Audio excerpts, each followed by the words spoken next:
Para nosotros es un lujo el poder contar, y suponemos que para vosotros también, con Sebastián Mola. Ya no solamente por el cambio que presenta desde el año 2009, y que hace nada, en el 2013, se han vuelto a renovar por otros 4 años más como secretario general de Cáritas, ¿no? Que lleva el espíritu en hacerse cargo también del informe FOESA. Aquellos que trabajamos en el ámbito de lo social, es un informe de referencia, un informe que nos sitúa en cuál es la realidad de la pobreza en España en estos momentos. Él habla de la sociedad fragmentada, ya lo iremos viendo, una sociedad. Muchas gracias por la invitación. ¿No se escucha? Igual, es que ese es solo para la tele.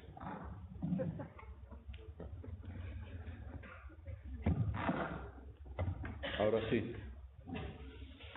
Ahora cuando estábamos en la oración abajo, me acordaba de mis recuerdos infantiles de los maristas, porque yo estudié en los jesuitas en Málaga.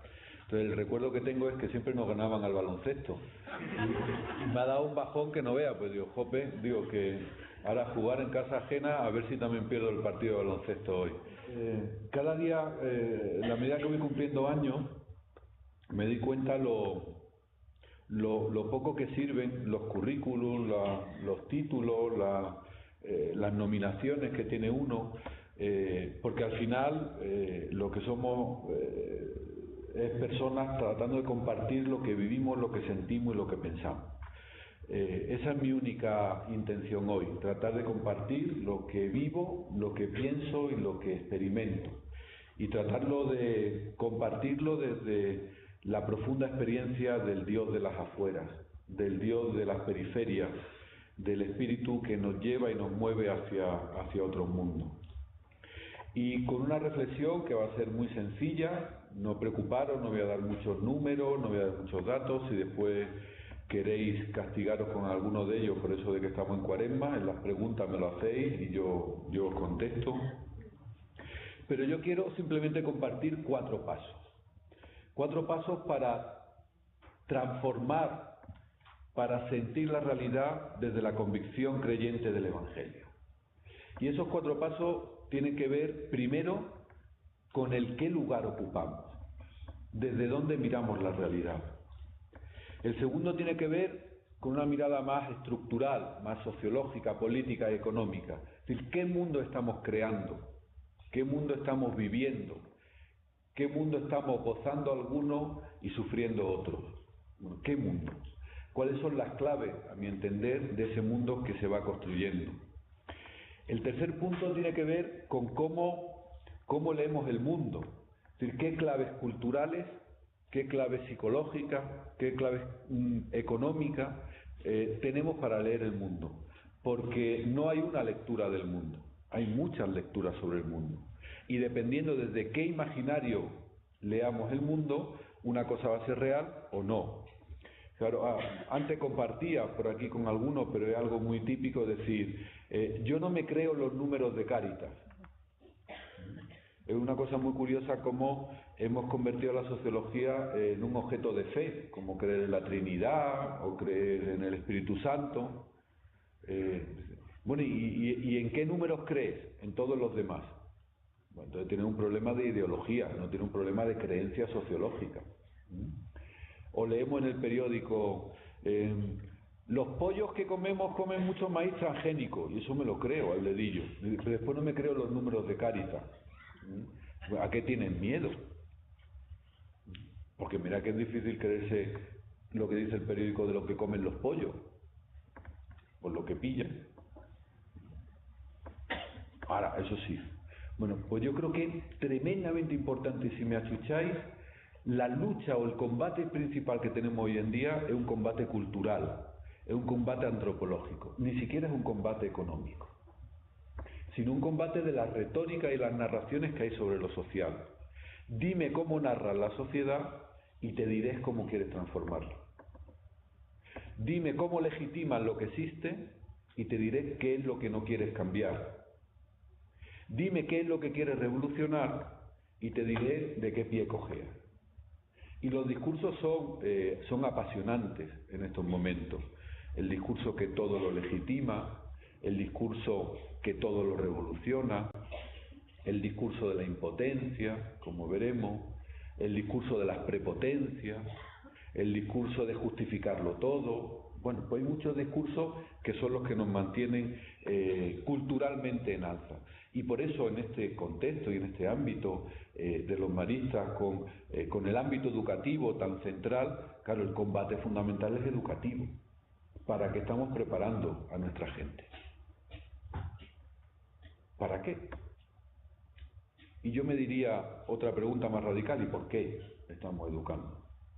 ¿Para qué y por qué? Porque muchas veces tenemos en esta sociedad muchos qués y muchos cómo y muy pocos por qué. Y cuando la realidad está gimiendo bajo dolores de parto, como diría San Pablo, lo importante son los por qué. Los qué y los cómo lo tienen cualquiera. Los por qué no siempre son los mismos. Y por último, una mirada a esos rostros y narraciones de esperanza, es decir, a esas cosas que ya van surgiendo. Porque es mentira que toda la realidad sea igual, hay cosas que son distintas. El gran reto que tenemos en estos momentos los cristianos es cómo vivir en este mundo de otra manera y cómo ir construyendo otro mundo a la vez. Decía Chércoles que no nos podemos bajar del mundo, pero podemos pisar de otra manera, pero a la vez nunca perder la perspectiva de que tenemos que generar otro mundo, de que tenemos que generar otros mundos. En la medida que simplemente pisemos,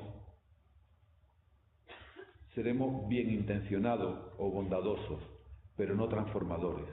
En la medida que pisemos, pero también tratemos de generar otra cosa, estaremos transformando la realidad.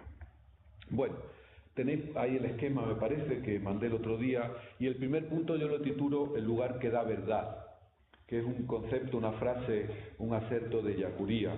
Recuerdo que la primera vez que se lo escuché me llamó mucho la atención porque es un principio teologal, es un principio antropológico, es un principio psicológico y es un principio también epistemológico. Decía Benedetti de forma muy bella: todo es según el dolor con que se mira. Todo es según el dolor con que se mira. Todos tenemos experiencias cotidianas de que es verdad, y quien no esté de acuerdo con esto que levante la mano, ¿vale? Los que somos padres o madres, cuando se cae un niño, nos duele. Joder, pobre chaval. Pero cuando se cae nuestro hijo nos duele más. Nos duele más, porque todo es según el dolor con que se mira. Por eso, cuando se mira la realidad desde distintos sitios, se mira de manera distinta. Cuando se mira la realidad desde el dolor del mundo, se mira la realidad de una manera muy distinta. Cuando se mira la realidad desde la periferia del mundo, las cosas no son lo que parecen.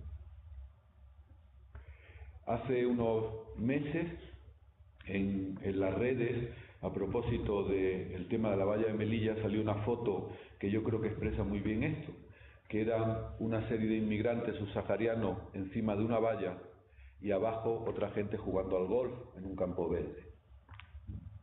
Evidentemente, desde lo alto de la valla, la realidad es distinta que desde abajo de la valla jugando al golf. Cuando esa fotografía se comentó, mucha gente hablaba de lo demagógica que era esa fotografía. Esa fotografía no era demagógica, eso era una fotografía real. Eso era una fotografía que expresaba que mientras algunos jugamos al golf, hay otros que no tienen la vida dada por supuesto. Que mientras a algunos nos sobran, hay otros que no tienen para vivir. Que mientras algunos acumulamos másteres y idiomas y un montón de cosas, hay otros que no tienen ni una libreta para leer y escribir. Eso no es demagogia, ¿eh? La demagogia puede venir en cómo acabar con eso. Eso es la realidad. Por eso tenemos que bajar al dolor del mundo.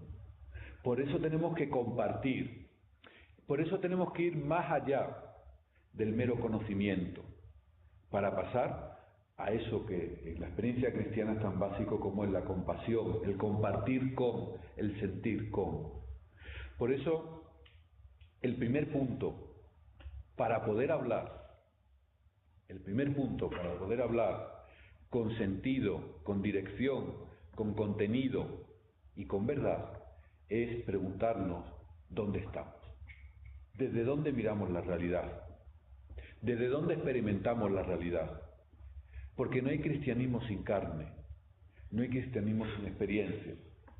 Y cuando se mira la realidad desde el dolor del mundo, ya vemos que los números de Cáritas o de otros no es un tema de creencia metafísica, es un tema de nombres y apellidos. Porque cuando no hay gente en la valla arriba, sino que esa gente son Mohamed, son Fátima, la realidad cambia. Yo siempre cuento un ejemplo que a mí me iluminó mucho. Hace unos años en Lavapiés nos llamó una señora que nos dijo: venid por aquí que los negros nos molestan. Ese fue el mensaje. Yo entonces trabajaba en la zona de Lavapiés con Cáritas y fuimos a ver a la señora. Entonces, cuando subimos al piso, estábamos hablando con ella: es que forman ruido, es que me molestan, y en ese momento sonó el timbre. Y bueno, pues nos dijo: abrir la puerta. Fuimos a abrir la puerta, y al abrir la puerta nos encontramos con un chico negro, alto, fuerte, joven. Dice: ¿está la señora María? Sí. Señora, que hay un chico que le busca. Ah, sí, sí, coge un euro que hay en la mesilla y se lo da, que es para comprarme el pan. Bueno, pues le dimos el euro, cerramos la puerta y yo me acerqué a la señora María y le dije: pero señora, ¿qué es negro? Dice: no, ese es Mohamed, no es negro. Ese no es Mohamed. Y por eso puede leer la realidad de otra manera. Y por eso tenemos que conocer la realidad desde la experiencia profunda del contacto con las personas. El cristianismo no es una teoría, el cristianismo es un encuentro. Como decía Schillebeeck, todo empezó con un encuentro de unos cuantos judíos, de algunas personas de habla aramea, con Jesús de Nazaret. Pues el encuentro con el mundo de la exclusión y la pobreza siempre empieza con rostros y muy pocas veces con ideas.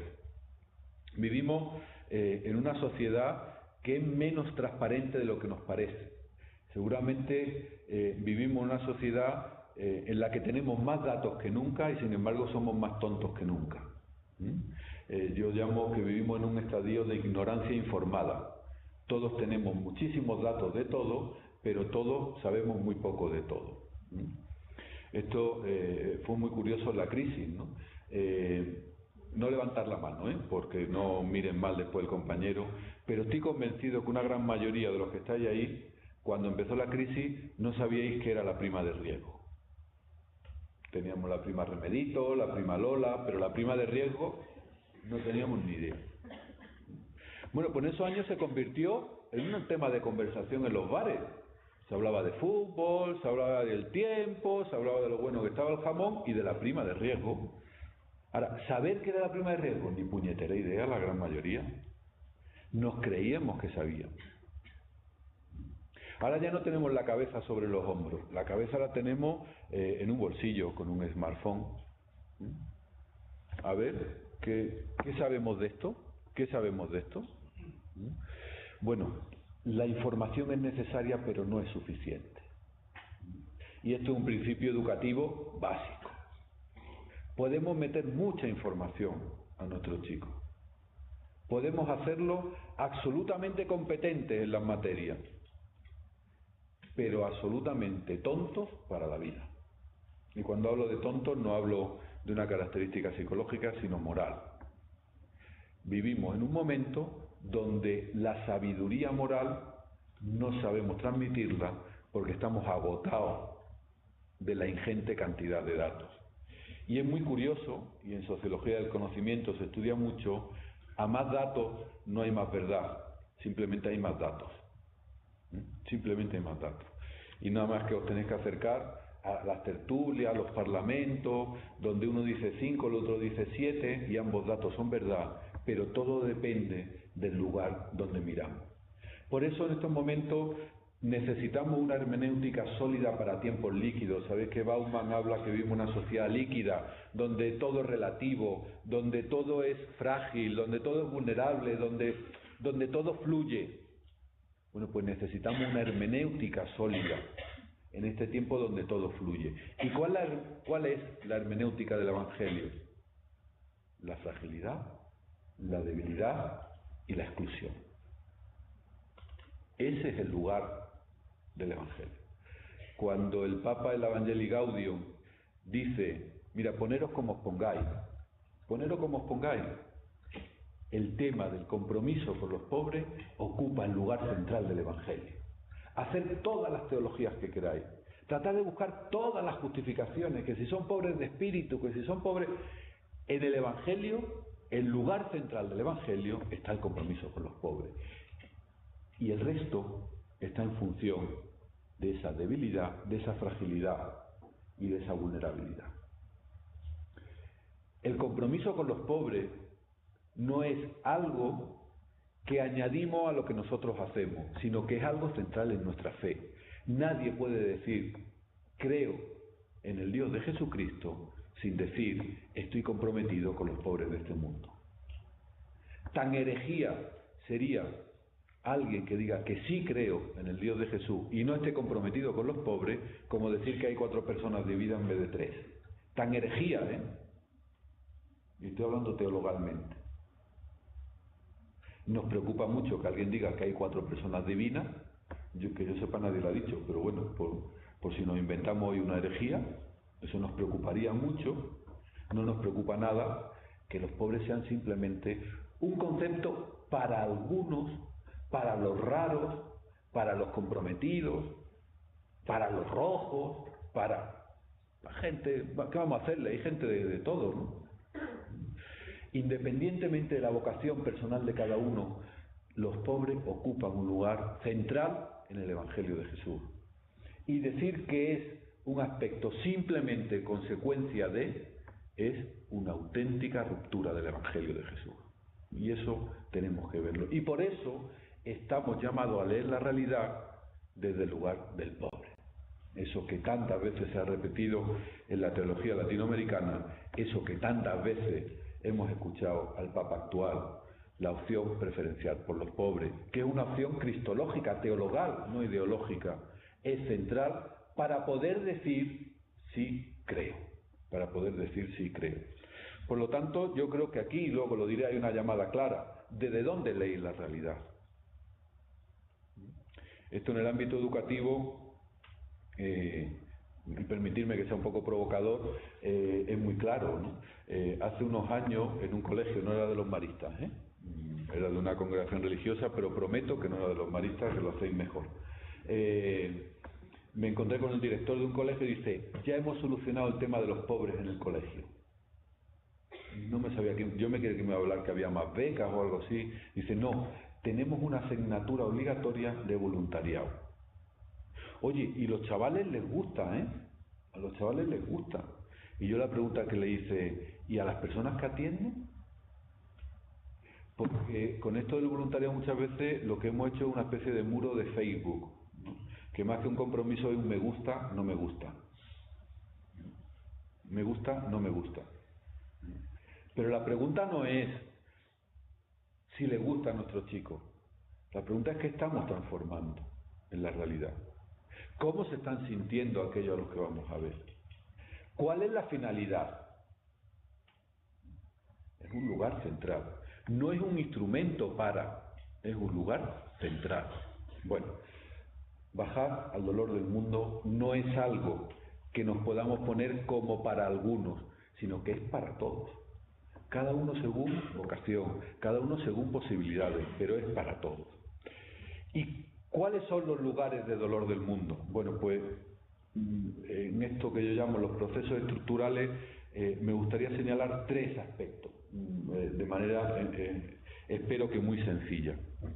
La primera es lo que yo llamo la vulnerabilidad estructural, y lo trato de definir de una manera muy sencilla. Ya hemos cambiado un mundo donde lo estructuralmente vulnerable eran las personas a lo que ahora mismo es estructuralmente vulnerable en la sociedad en la que vivimos. Vivimos una sociedad frágil, una sociedad exclusógena, una sociedad en la que solo conviven aquellos que son más fuertes. Como dice Bauman, vivimos una sociedad donde solo las soluciones biográficas parece que son capaces de afrontar los problemas estructurales. Es una sociedad donde solo los que biográficamente somos fuertes somos capaces de hacerle frente a los problemas estructurales.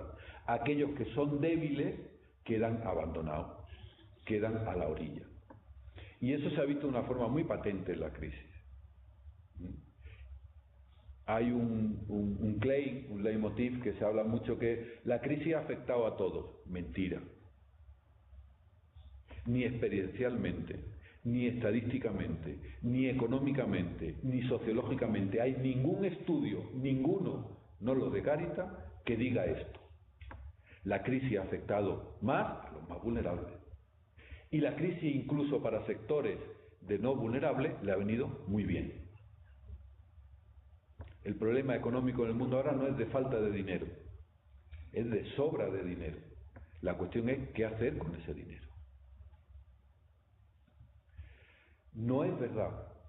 Nadie lo ha demostrado que ese acerto sea verdad. Es verdad que en el primer año de la crisis sí hubo un impacto más amplio en todas las capas de la población. Pero después, ese primer impacto se ha resarcido con el tiempo. Y vemos los niveles salariales, vemos los niveles de integración social, vemos los niveles educativos. Todo eso ha afectado desigualmente. ¿A quién? A las personas más vulnerables. ¿Por qué? Porque la sociedad es la que se ha hecho vulnerable. El mundo es el que se ha hecho vulnerable. A mí esto me lo explicó muy bien una persona sin hogar. Dice, mira, Sebas, lo que pasa en el mundo es que puede pasar cualquier cosa. Y es verdad. Lo que hoy pasa es que puede pasar cualquier cosa. Y hay un contexto de incertidumbre tan radical que no tenemos capacidad de afrontarlo. En el tema de los jóvenes se ve claramente. Yo tengo 48 años. Cuando yo era joven, mi narrativa era la siguiente. Papá, yo voy a estudiar una carrera. Cuando estudie la carrera tendré un trabajo. Me casaré o no. Pero bueno, yo podía definir mi vida. Para mí, cuando yo tenía 17, 19 años, el futuro era una promesa. Para mi hijo, que ahora tiene 19 años, el futuro es una amenaza. Y eso trastoca la forma de estar en el mundo. Y fijaros que las soluciones que vamos dando a cómo cambiar este mundo siempre están basadas en los individuos. ¿Cuál es el problema del desempleo? Que no hay emprendedores. Solución individual a la salida estructural. ¿Cuál es el problema del fracaso educativo? Que la gente no se esfuerza. Salida personal a un problema estructural. ¿Cuál es el problema de la vivienda? Que la gente estuvo por encima de sus gastos. Solución individual a problema estructural. Pero realmente lo que se ha hecho vulnerable es la sociedad y no simplemente los individuos. Hace 15 años uno estudiaba un análisis social y se hablaba de colectivos vulnerables. Y ahora lo que se hace es ver que lo que se ha vuelto vulnerable es la sociedad. Y eso nos hace más débiles a todos, pero especialmente a los colectivos más vulnerables, claro. Y ese es el mundo que estamos creando. Y ese es el mundo que parece que es el correcto para el pensamiento único. Hayek, un pensador austriaco que ya murió, que ha sido el padre del neoliberalismo más radical, decía, después de muchos años de estudio, he llegado a la conclusión que hablar de justicia social es algo incoherente, inconsistente e inexistente. Podemos hablar de individuos. Esto es lo que tenemos ahora. Que mejor lo expresó fue Thatcher, que se le puede acusar de muchas cosas, pero de Clara, desde luego no podemos acusarla. A la bajada de un avión le preguntaron ¿qué tal va la sociedad inglesa después de aquellas huelgas que tuvo Dice, la sociedad inglesa no existe, existen los individuos ingleses. Bueno, pues hemos perdido ese fermento, o hemos ido perdiendo o debilitando ese fermento que nos hacía sociedad. ¿Y eso qué ha producido? Pues ha producido un incremento importante de la pobreza, lo hemos dicho en los distintos estudios que hemos hecho, una pobreza más extensa, afecta a un mayor número de personas, una pobreza más intensa, afecta de una manera más radical, y una pobreza más crónica, es decir, se hace muy estructural. Pobreza extensa, intensa y crónica. Si miráis los datos de la EPA se ve muy claro. Es decir, el problema ya no es un desempleo muy importante, es que la mitad de los desempleados son desempleados de larga duración. Con lo cual ya no tenemos solo un problema económico, tenemos un problema económico, motivacional, tenemos un problema de desestructuración familiar, tenemos un problema de empleabilidad, tenemos una cronificación de esas personas. Y el dato, lo decía ante Isma, cuando hablábamos de sociedad fracturada, el dato más radical, se ha incrementado de una forma masiva la desigualdad. Algo que a nivel mundial era patente y evidente, se nos ha hecho patente y evidente en los países del llamado norte. Los ejemplos son miles. Comentaba antes los datos de pobreza infantil. Y ahora os hablo de Montoro y de su falta de fe en los datos. Pero el dato de pobreza infantil que tanto se ha puesto encima de la mesa, pues fijaros, la semana pasada o la anterior, no me acuerdo, hubo un congreso de pediatría infantil. En ese congreso el tema a tratar era el tema de la obesidad infantil. Y era el tema que ha sido un tema preocupante, hablando de la endocrinología pedagógica de los niños en España, el tema de la obesidad infantil. Bueno, ¿qué ha pasado en ese congreso? Que aparece un dato por parte de las sociedades médicas que era inexistente, que era el de la mala nutrición infantil. Con lo cual, fijaros, es una foto muy clara de nuestra sociedad. Hay obesos y desnutridos. Que es verdad que en una proporción pequeña todavía, gracias a Dios.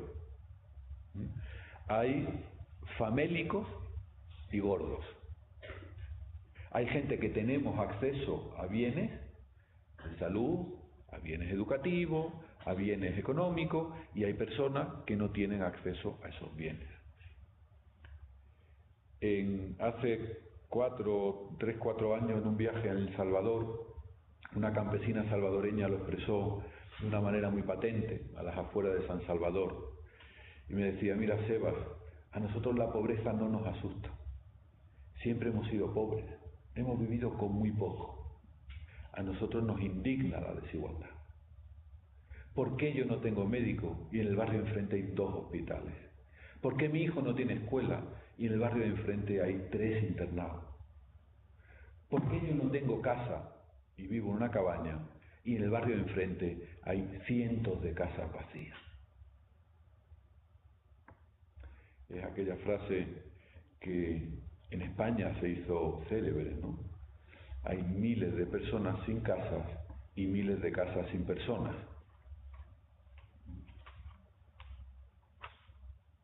Que eso, digo, para un poquito por el orgullo, el sábado siempre subir un poquito la autoestima viene bien. Es verdad que lo dijo el presidente de Ecuador en una cumbre iberoamericana, pero antes lo habíamos dicho en Cáritas, Antes lo habíamos dicho en Cáritas. Es decir, nos copió. No le pedimos copyright, pero nos copió.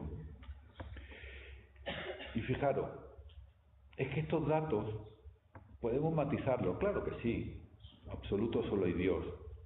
Pero cuando, por ejemplo, desde el gobierno niegan los datos, os acordaréis de la polémica con Montoro, ¿verdad? Cuando decía que no sé qué. Bueno, el dato que criticaba Montoro era un dato del Instituto Nacional de Estadística. O sea, el dato que no se creía Montoro era un dato del Instituto Nacional de Estadística, no de Cáritas. Cáritas lo había cogido del Instituto Nacional de Estadística. Es decir, que lo que no se creen son sus datos, no los de Cáritas, Con lo cual no es que no se crean los datos, es que utilizan los datos. Y por ejemplo, cuando ahora se dice que ha variado un poquito el indicador de pobreza y de desigualdad, es verdad, pero también tenéis que saber que el año pasado se cambió el padrón y con lo cual los datos no son comparables de un año a otro. Si le quitamos el efecto estadístico del nuevo padrón, la desigualdad no ha decrecido y la pobreza tampoco. Pero esos son datos del INE, ¿eh? Solo que cuando los cocinas, dice, ¡hala! Por eso la información solo no basta, porque la información es inmensa. Lo que tenemos que buscar es qué sabiduría. ¿Qué sabiduría? Bueno, pues una sociedad vulnerable, una sociedad más desigual y una sociedad donde la protección social, especialmente la protección social pública, va en decrecimiento y en erosión. Y además va en decrecimiento y en erosión, y luego lo veremos, no simplemente porque haya que tener una política de austeridad, una política de reducción, sino porque hay una convicción de que la protección social pública al final genera dependencia, al final genera pobreza, y hay un discurso que se nos ha introyectado como diciendo eso es lo que hay. Y una protección social que cada vez se hace más inmune a la realidad de las personas. Yo voy a poner solo un ejemplo de hace unos años. Cuando el decreto sanitario dejó fuera a un número importante de personas inmigrantes y a otro número importante de personas autóctonas que no estaban empadronadas porque vivían en la calle o porque venían de países del sur. Por ejemplo, algunos misioneros tuvieron problemas al volver a aquellos países porque llevan un número de años fuera, o algunos cooperantes también. Pero bueno, la gran target o el gran elemento fue este elemento de las personas migrantes, ¿no?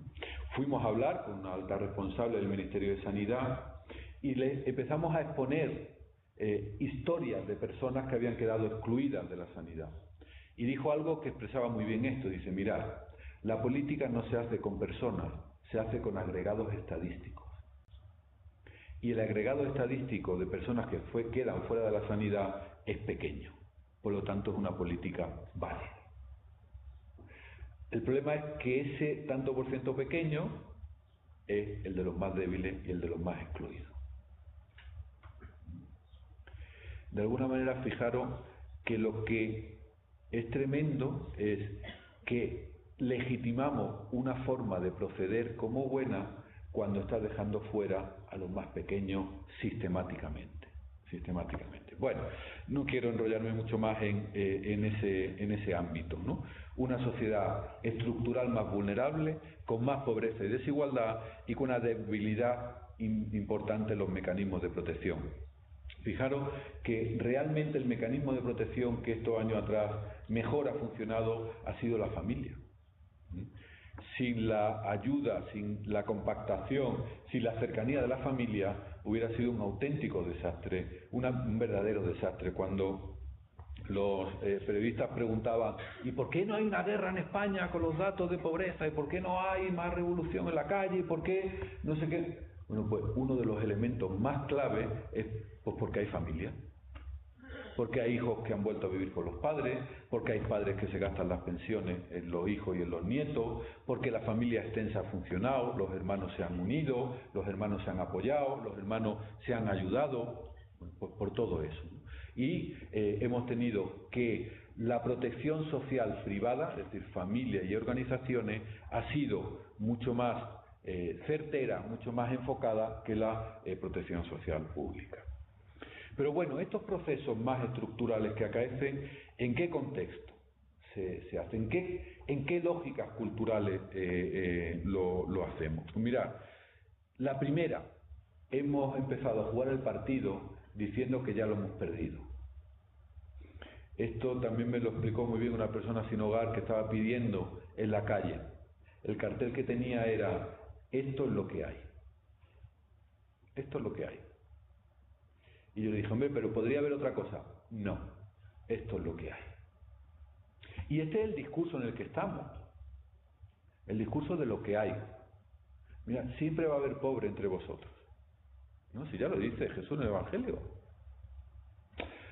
Hay que ver esta lógica de los buenistas. Una palabra, neologismo de estos últimos años. Los buenistas. Es verdad que no cabe su contradicción, los malistas, eso no cabe, pero los buenistas, y eso desactiva. En cuanto a alguien le dicen buenista, ya queda desactivado. Sí, hombre, sí, está muy bien ser buena persona, pero volvamos a la realidad. De la realidad hemos hecho una cosa tan chata, de la realidad hemos hecho una cosa tan pequeña, la realidad presiona tanto que en definitiva la pregunta a la cual estamos lanzados es si realmente somos libres. Porque parece que nuestra libertad acaba en ponernos un jersey rojo o amarillo, el resto ya está determinado. No pidan más educación, eso es imposible. No pidan más, eso es imposible. Eso es imposible. Por eso la lógica de los primeros movimientos sociales del sí se puede fue una lógica comunicativa potentísima. Sí se puede. Fue una lógica potentísima. O sea, el que se lo inventó, hay que darle el premio Nobel de marketing. Porque ante la lógica del nada se puede, del solo se puede hacer esto, de pronto, y fijaros que después eso no es verdad ni en lo económico, ni en lo político, ni en lo religioso. ¿Cuántas cosas decíamos que no se podía en el ámbito de la Iglesia Católica y ahora se puede? Y otras que se podrán. Pero hace un mes, hoy hace 2 años me parece que dimitió Benedicto, o que dejó de ser papa. Después de aquel día hay un montón de cosas que se pueden, incluso que los papas dimitan. Como decía Weber, el sociólogo alemán, que no es nada utópico, sino que era un representante de la Realpolitik, él decía, lo que hoy es posible, siempre hubo mucha gente que decía que era imposible. Pero lo que hoy vivimos como posible, hay mucha gente que lleva años diciendo que era imposible. Y si verdaderamente caemos en la lógica de la impotencia, estamos también cometiendo una herejía. Hoy he venido yo como Torquemada. Porque ¿cuáles son las virtudes teologales? La fe, la esperanza y la caridad. Y la esperanza que nos dice que sí se puede. La esperanza nos dice que el crucificado es el resucitado. La esperanza nos dice que de un grano de mostaza crece. La esperanza nos dice que los últimos nos precederán en el reino de los cielos. La esperanza nos dice que nos hagamos como niños porque seremos capaces de crear cosas nuevas. Pero sin embargo, nos vivimos en un momento actual, yo diría que vivimos en una cultura absolutamente esquizofrénica. Una cultura donde en ciertos ámbitos de nuestra vida decimos que sí se puede y hacemos unas oraciones preciosas de la esperanza, del cambio del mundo, de la transformación del Evangelio. Después ya dejamos de rezar, salimos a la calle y ya vivimos en el no se puede. ¿Qué vamos a hacerle si esto es lo que hay? Nos colgamos el cartel de este chico de León que pedía de esto es lo que hay. ¿Y qué le transmitimos a nuestros hijos, a nuestros alumnos? Esto es lo que hay. Estudia mucho que esto es lo que hay. Dedícate a ti que esto es lo que hay. No comparta más de lo necesario que esto es lo que hay y el mundo es muy incierto.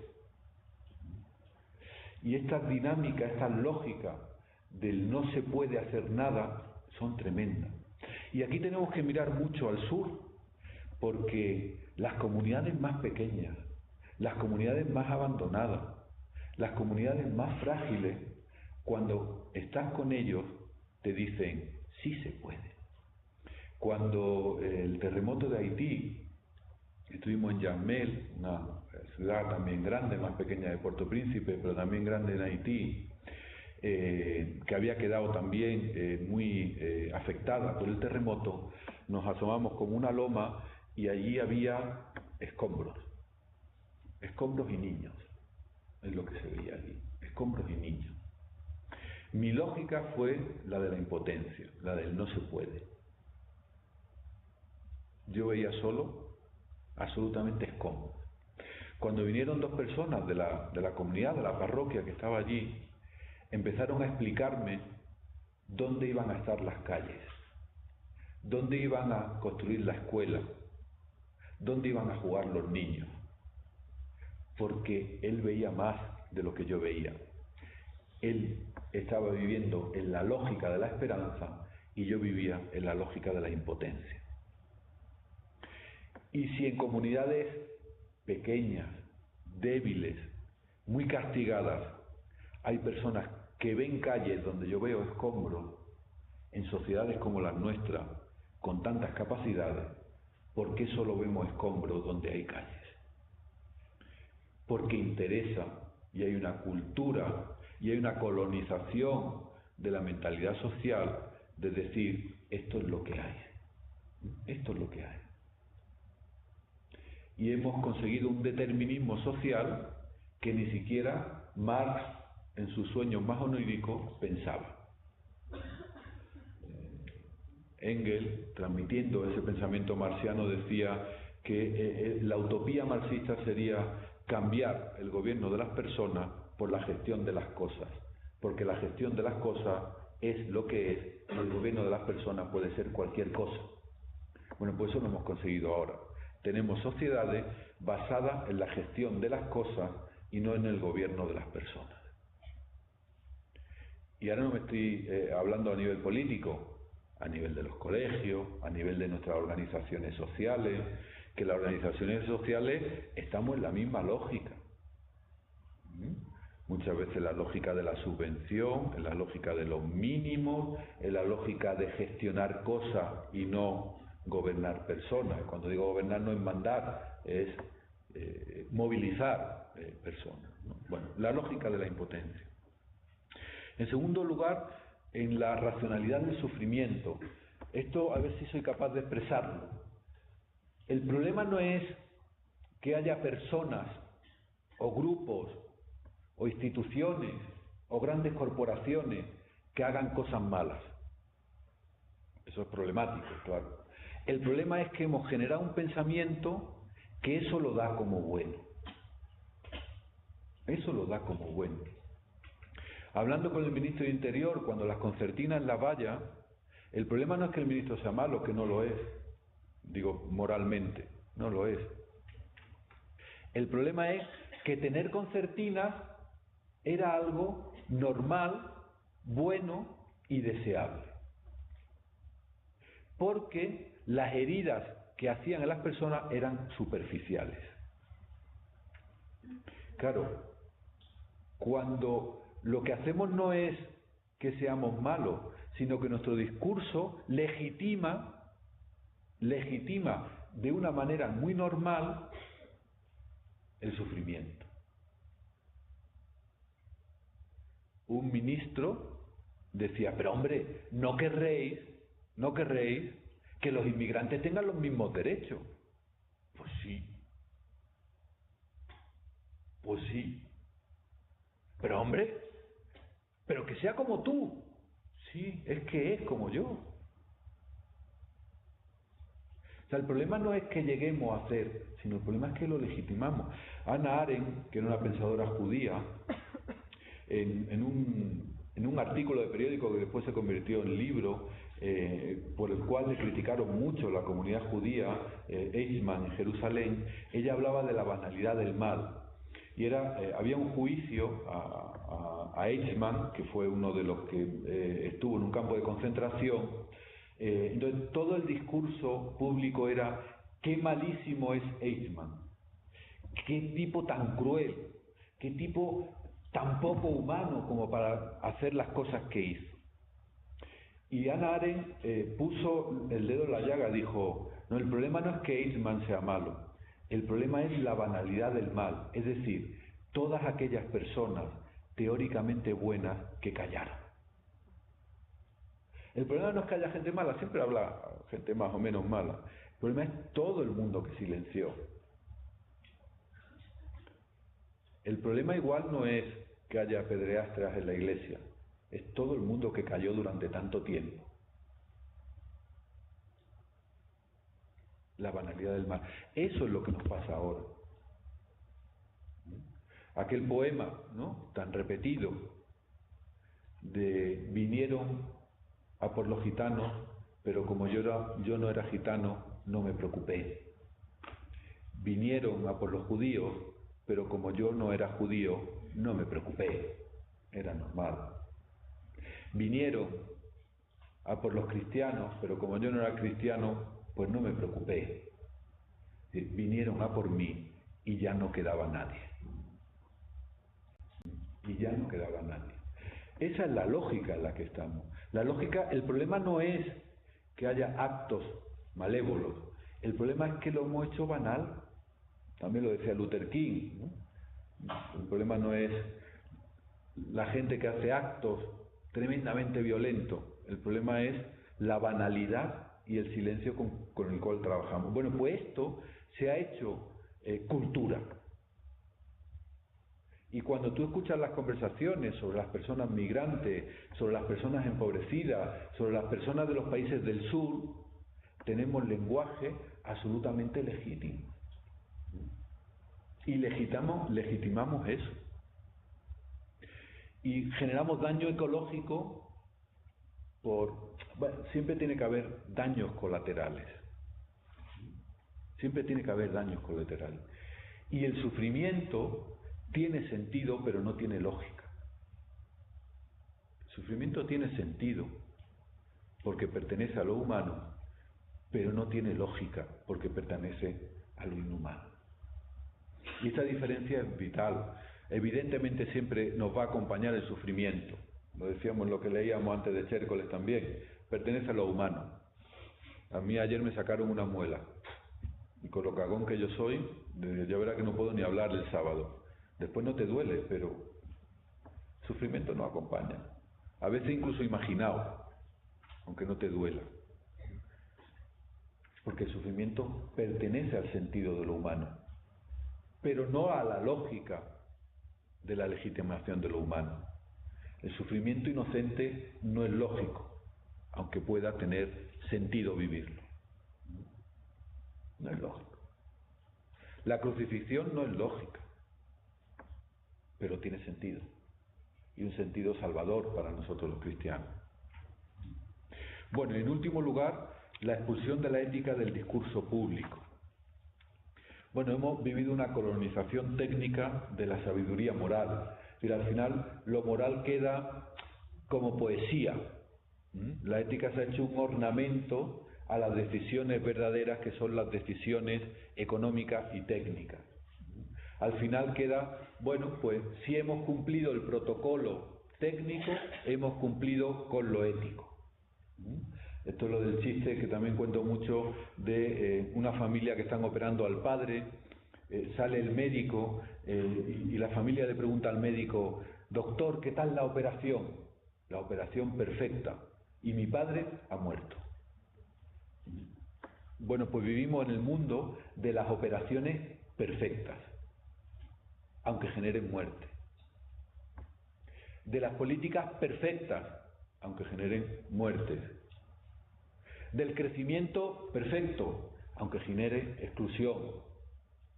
De los modelos educativos perfectos, aunque generen desigualdad.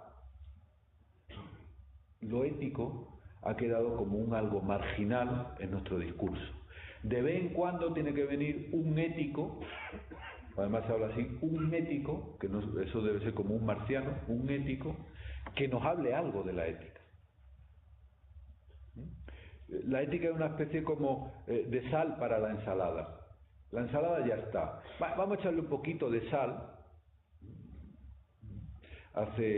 Bueno, yo soy un ético, porque es lo que me he dedicado a escribir sobre temas de ética, y una vez una organización hace tiempo me pidió un código ético que justificara lo que hacía.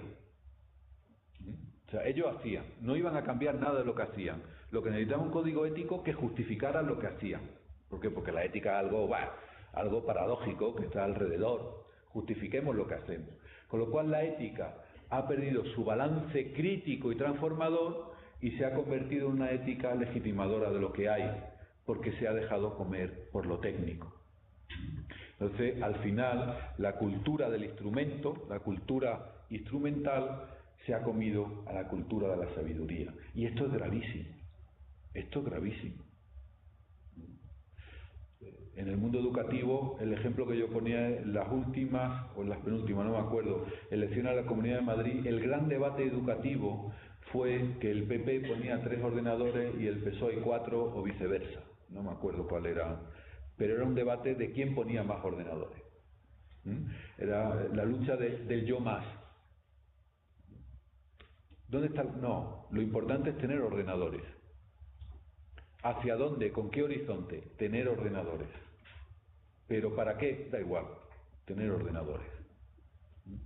De alguna manera estamos en ese mundo de lo operacional, donde todo tiene que traducirse de la misma manera. Vivimos en una imitación de lo idéntico continuo, y todo tenemos que ponerlo en un determinado nivel operacional. ¿Por qué Cáritas es importante? Por los números, igual que Iberdrola. ¿Por qué los maristas son tan importantes? Tienen 15.000 alumnos, me decíais, ¿no? Pues igual que cualquier empresa privada que se dedica a la educación. Y al final, bueno, pues ese yo más, yo 5.000, tú 4.000, tú 4.000, menudo eres. No, pero los míos son mejores, da igual, yo 5.000. Al peso más. Fijaros que eso también nos pasa muchas veces en la iglesia, ¿no? Cuando decimos los números, las mayorías o la verdad, no es simplemente un número de votos. Eso lo decimos pues con el aborto, por ejemplo, ¿no? Y después decimos, pero la clase de religión tenemos que tenerla porque el 70% de los padres eligen religión. ¿Pero es verdad o es porque hay un 70% que eligen religión? No, es que es verdad. Ya, pues entonces no me utilices otro argumento, porque valdría para el resto de cosas. Y si hay un 70% de la población que diga que no, hay clase de religión, ¿la quitaríamos? No, porque entonces es que pertenecería a la esencia de la libertad. O cuando decimos que los cristianos tenemos presencia pública porque hay 10 millones de cristianos que van habitualmente a la Eucaristía. No, los cristianos tenemos que tener presencia pública aunque fuéramos como en Mauritania, que hay 100 cristianos. Por ser una comunidad, una organización social en una sociedad. No porque seamos muchos, sino porque somos, simplemente. Bueno, pues no caer en esas lógicas de lo cuantitativo, sino en la sabiduría de lo ético, en lo crítico de lo ético, en lo revolucionario de lo ético, porque hoy no hay nada tan revolucionario como decir que cualquier persona tiene la misma dignidad que yo, o incluso en cristiano, que cualquier persona, esas que decimos que no tienen derechos ni tienen deberes, tienen más dignidad que yo. A la luz del Evangelio, el pobre es sacramento de Dios y tiene más dignidad que yo, que no soy pobre. Eso es lo más revolucionario, ni Podemos ni nada, ¿eh?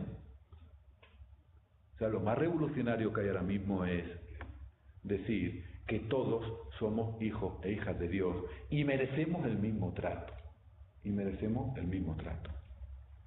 Bueno, por terminar, los rostros y narraciones de la esperanza, y ahí pongo 4 elementos y me voy a detener en alguno algo más, pero mirad, tenemos que saber reconocer dónde están las vallas y los muros del olvido.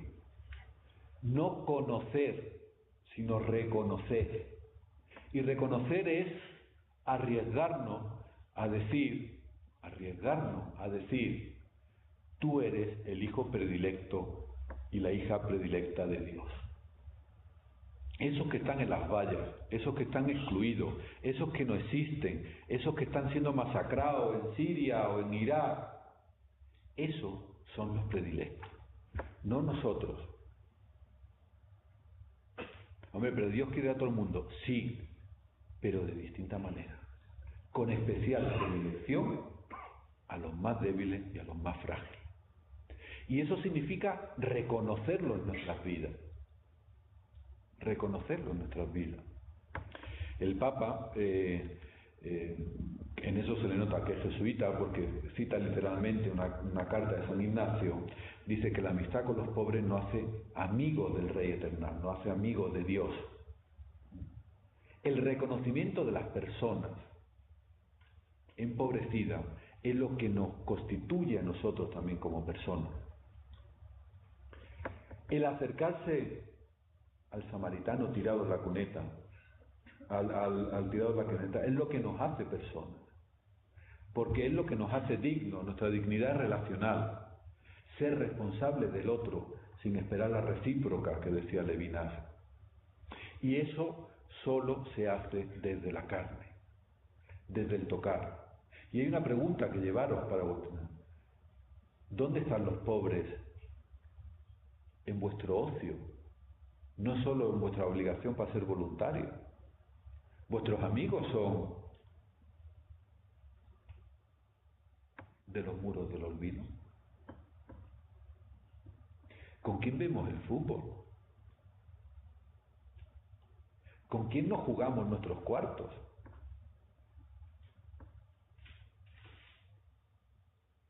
Los ejercicios espirituales que ha tenido la curia, ¿no? De estas cosas que van diciendo, ¿no?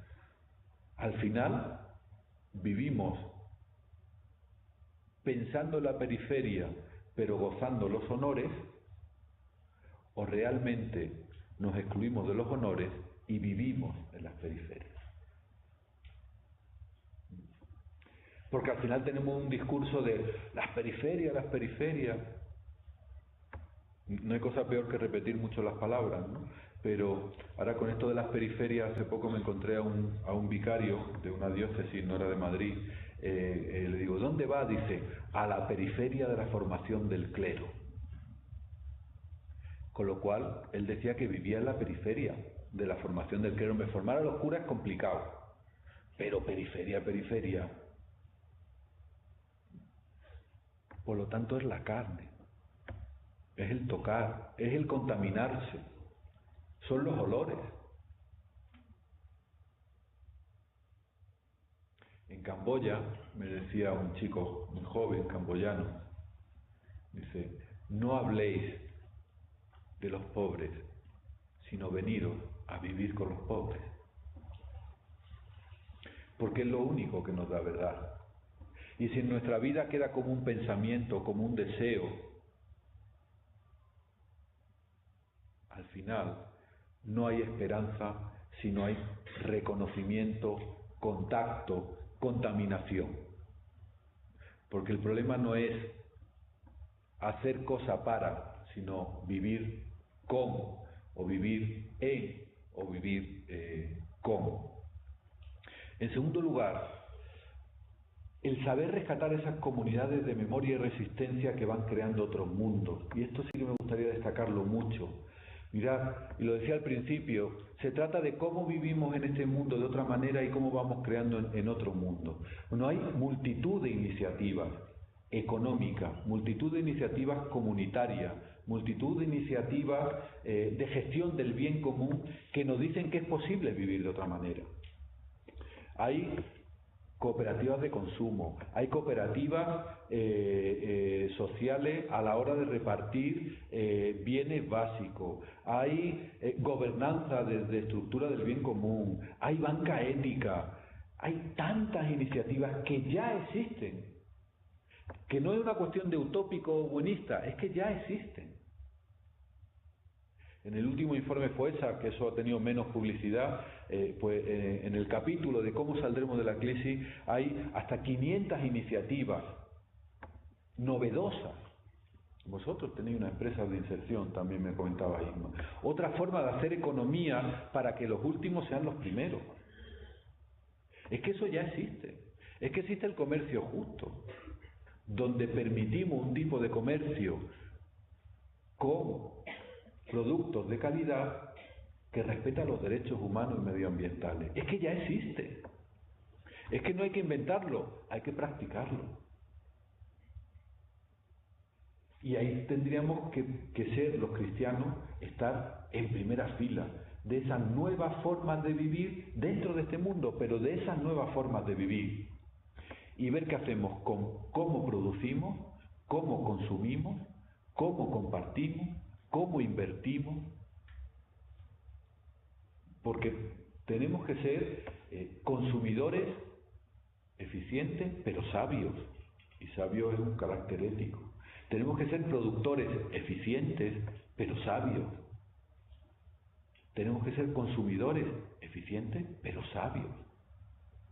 Y saber que muchas veces, igual que hacer un voluntariado me cuesta un tiempo, generar unas ciertas prácticas distintas me va a costar un poco más de dinero, un poco más de tiempo, un poco más de esfuerzo. Pero hay realidades que nos dicen que se puede vivir de otra manera. Si pusiéramos todas estas realidades, las que hay en España, ahora mismo, podríamos construir una ciudad como Valladolid, viviendo de forma autogestionaria, con otra forma de economía, con otra forma de gobierno, con otra forma de consumo. O sea que no estamos hablando tampoco de números pequeños. La cuestión es por qué entramos a la lógica de lo idéntico y no a la lógica de lo nuevo que ya existe, que ya digo, no es una utopía, es un topos. Y yo creo que tenemos que aprender esa lógica comunitaria de ir de forma débil, de forma testimonial y significativa, generando otros ámbitos de otra forma de vivir. Porque es verdad que no vamos a cambiar el mundo de la noche a la mañana, pero nunca se cambió el mundo de la noche a la mañana, sino que siempre se cambió de abajo arriba, con pequeñas iniciativas que se fueron haciendo cada vez más grandes. Y por último, y permitidme que termine con eso y termine haciendo un alegato profundo a que todo esto que seguramente os ha sonado a social, a político, a económico, a compromiso, a movilización, en definitiva, donde nos lo jugamos los cristianos es en la capacidad de sosiego, de serenidad y de profundidad espiritual. Una iglesia, unas comunidades verdaderamente comprometidos con lo social, tienen que ser una iglesia y unas comunidades tremendamente espirituales, que hayan sabido pararse en la serenidad del alma. Decía Rahner que hace muchos años que el cristiano del futuro sería un místico o no sería cristiano. Está entrando un cristiano de verdad, después os hablará Agustín, que es mi amigo, y por eso lo saludo. Pues decía Rahner que el cristiano del futuro sería un místico, no sería cristiano. Pues yo digo, el compromiso social del cristiano del futuro o está sustentado en una profunda espiritualidad o no será compromiso social. Porque es muy fácil tener un compromiso social ideologizado. Es muy fácil tener un compromiso social ausente de realidad.